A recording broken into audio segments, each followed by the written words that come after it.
اب اس کے بعد عورت سے پھر لحاظ کروایا جائے گا. عورت بھی یہی کہے گی. کیا کہے گی؟ وَيَدْرَوْا عَنَ الْعَذَابَ تَشْتَارُ عَادَ صَدَبِ اللَّهِ وَالْمُكَاذِبِينَ.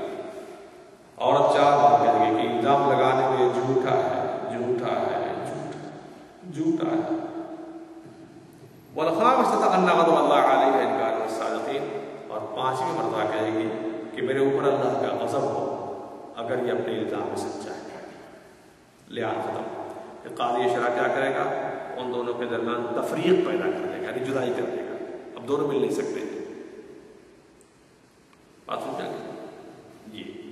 اس کے فوراً بعد سیدہ عائشہ صدیقہ رضی اللہ تعالیٰ عنہ ام المؤمنین کی براءت و پاک دامنی پر دیکھیں کتنی آیتیں اتری ہیں. آیت نمبر 11 سے لے کر آیت نمبر 26 تک، آیت نمبر 26 تک یہ پوری سیدہ عائشہ صدیقہ رضی اللہ تعالیٰ عنہ کی پاک دامنی پر اتری ہے. بہت لمبی حدیث ہے، اس سلسلے بتا بھی چکا ہوں بار بار.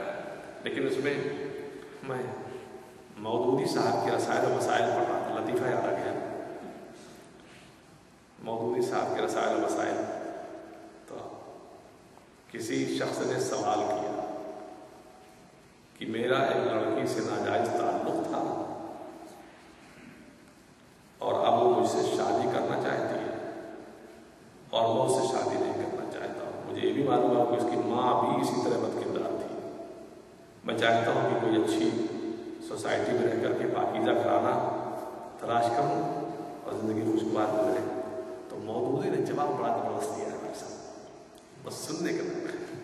اس نے لکھا، یہ آیت پڑھ رہا ہوں، یہ آیت کریمہ ایک کوٹ کیا ہے: الخبیثات للخبیثین والخبیثون للخبیثات. خبیث مردوں کے لیے خبیث عورتوں کے لیے خبیث مرد، خبیث مردوں کے لیے خبیث عورتیں. تو تو بھی خبیث اور جس کے ساتھ تو نے یہ عمل کیا وہ بھی خبیث، تو تو خبیث ہو کر کے پاکیزہ تلاش کر رہا ہے. تو خبیث ہو کر کے پاکیزگی تلاش کر رہا ہے. اس کی زندگی کے ساتھ تو کھیلا، اس کی زندگی برباد کی تم نے، اور اب تو چاہتا ہے کہ تیرے ساتھ پاکیزگی کا ویوہار کیا جائے. منہ بند کر کے اس نے بات سمجھے. اس کے بعد مسلسل تقریباً یعنی 2-3 رکوع تک جو بحث چلی ہے وہ عورت کی ایک معاشرتی زندگی، گھر میں اپنے ہسبینڈ کے ساتھ عورت رہے کیسے، پورا واقعہ کیا گیا ہے. ترجمہ میں پڑھ دوں کہ اور یہ مصطفیٰ صلی اللہ علیہ وسلم آپ مومن و مردوں سے کہہ دیجیے کہ اپنی نگاہوں کو جھکا کر کے رکھیں، اپنی شرمگاہوں کی حفاظت کریں. یہ ان کے لیے بہت پاکیزہ ہے اور جو یہ لوگ کر رہے ہیں اللہ سب کو خبر رکھتا ہے.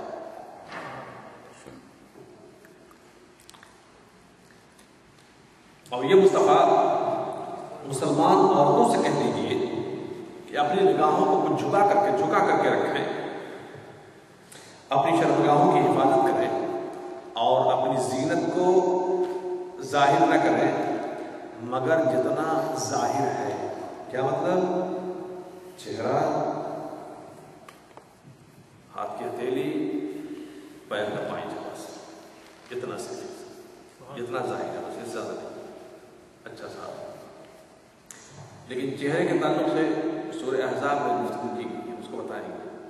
اچھا، اور اپنی اوڑھنیوں کو اپنے گریبان پر ڈال دیں اور اپنی زینت کی جگہوں کو ظاہر نہ کریں مگر اپنے شوہر کے لیے، اپنے باپ، اپنے شوہر کے بیٹے، سوتیلا بیٹا، اپنا بیٹا، اپنے شوہر کے بیٹوں کے لیے، ان کی بہنوں کے لیے، بہنوں کی بیٹیوں کے بیٹوں کے لیے، بھائیوں کے بیٹوں کے لیے، بہنوں کے بیٹوں کے لیے، اور یہ کہ جو شوہر کی اور دوسری بیویاں ہیں ان کے سامنے، یا یہ کہ جو بادیاں ہیں ان کے سامنے.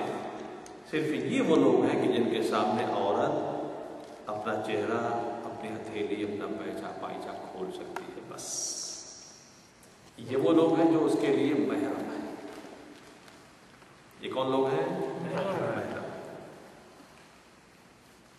اب اس کے بعد جتنے لوگ سب غیر وغیرہ میں لہٰذا چنانچہ اس آیت کریمہ کو لے کر کے دیکھیں اس میں جو ورڈ آیا ہوا وہ یہ ہے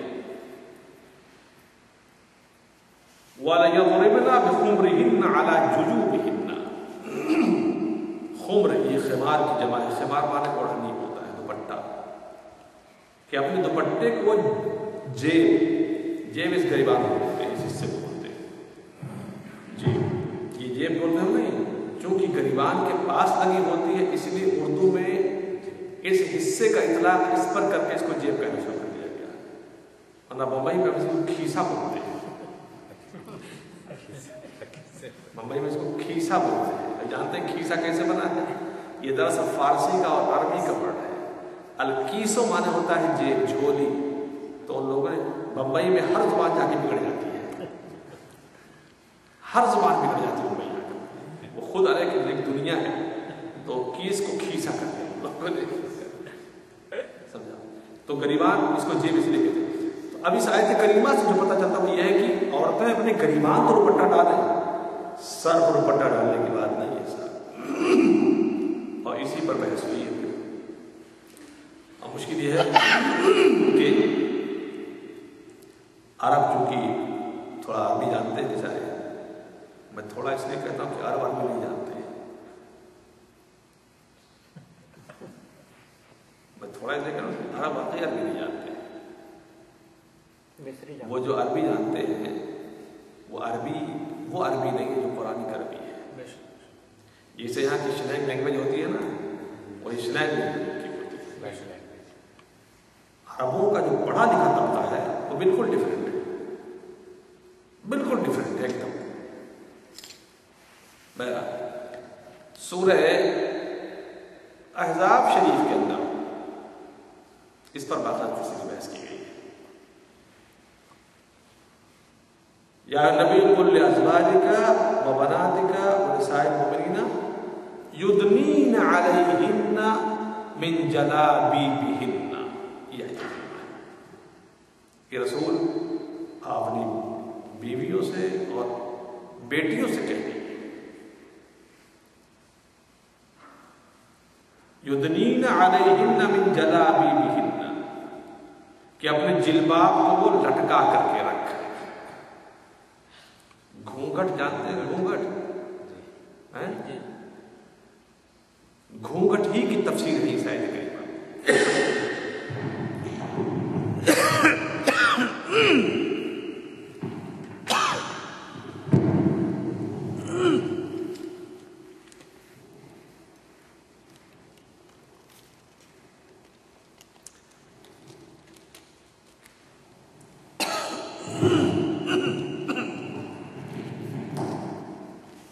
یدنین علیہن من جلابیبہن, اپنی چادر کو اپنے چہروں پر لٹکا کر کے رکھیں.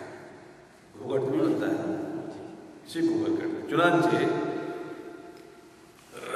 تبعی ہے, نام میرے دماغ سے نکل گیا اس وقت, ان سے اس آیت کریمہ کی تفسیر پوچھی گئی کہ آپ یہ بتائیں کہ یہ یدنین علیہن من جلابیبہن کا مطلب کیا ہوتا ہے.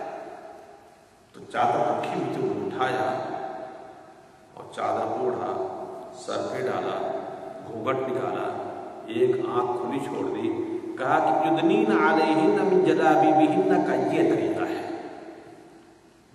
سبحان اللہ, یہ طریقہ ہے. اور ظاہر سی بات ہے انہوں نے خود سے نہیں بیان کیا بلکہ اپنے پہلے کسی تابعی سے سنا ہوگا, تابعی نے خود نہیں بیان کیا, کسی صحابی سے سنا ہوگا, صحابی نے خود نہیں بیان کیا, حضور نے تفسیر کیا. اب جو آوارہ ذہن لوگ ہوتے ہیں ان کے نزدیک سیدھی سی بات یہ ہے کہ میں گنا کھا رہا ہوں, اس کو قرآن میں ایسی ہونا چاہیے, اس کو قرآن میں ایسی ہونا چاہیے, میں گنا کھا رہا ہوں. ارے جاہل, قرآن تیرے گھر کی بات تھوڑی ہے. قرآن ایک جامع اللہ کا اصول و کلام ہے, اس کے اندر اصول سے گفتگو کی گئی ہے, ضابطہ ہے, قانون ہے. اس قانون کی روشنی میں جو بھی آئے گا سب اس کا اندر شامل ہو جائے گا. آپ لوگ یاد ہوگے میری کلاس جو اٹینڈ کر چکے ہیں, میں نے اس میں بتایا تھا کیا ہے عبارت النص, اشارت النص, اقتضاء النص، دلالت النص. تو یہ 4 ایسے جامع اصول ہیں، ان سے مسئلے نکلتے ہیں. تو خیر خلاصہ کلام یہ ہے، پھر آگے چلنے کے بعد بحث. اچھا، اسی میں پھر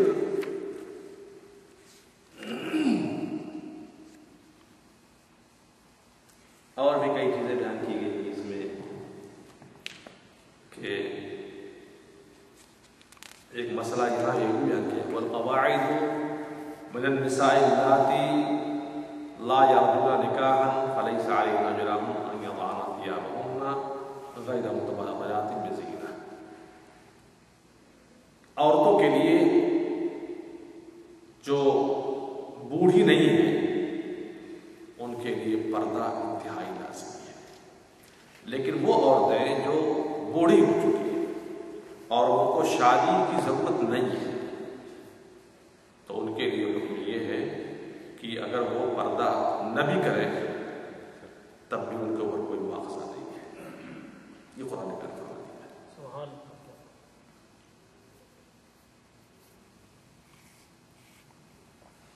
ایک مسئلہ دیکھیں یہاں پہ بیان کیا گیا ہے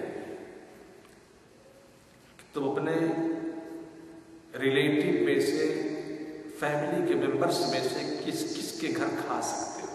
کیا بات ہے، یہ دیکھیں کس کس کے گھر کھا سکتے ہو، کون کون تم کو کھلا کر کے کھلانے کے حقدار ہیں.